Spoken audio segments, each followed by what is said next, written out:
सिवान जिले के नगर थाना क्षेत्र के सिसवन ढाला के पास एक दुकान के पास खड़ी एक युवती को अपराधियों ने गोली मारकर घायल कर दिया है। वही घायल अवस्था में घायल युवती को सिवान सदर अस्पताल में स्थानीय लोगों व परिजनों के द्वारा इलाज के लिए लाया गया, जहां प्राथमिक उपचार के बाद स्थिति को गंभीर देखते हुए सिवान सदर अस्पताल के चिकित्सकों ने घायल युवती को पटना रेफर कर दिया।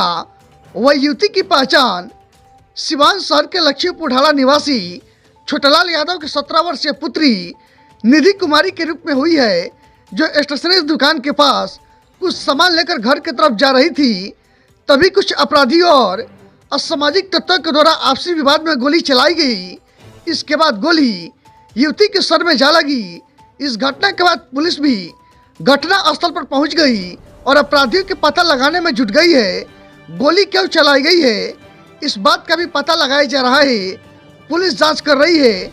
गोली चलाने के बाद अपराधी मौके से फरार हो गए। नगर थाना अध्यक्ष राजू कुमार ने बताया कि एक युवती को गोली लगी है। गोली किन कारणों से मारी गई है अभी खुलासा नहीं हो सका है। हालांकि अपराधियों के द्वारा आपसी रंजिश में गोली चलाने की बात सामने आ रही है। फिलहाल पुलिस अपराधी की तलाश में है, जल्द ही उनकी गिरफ्तारी की जाएगी।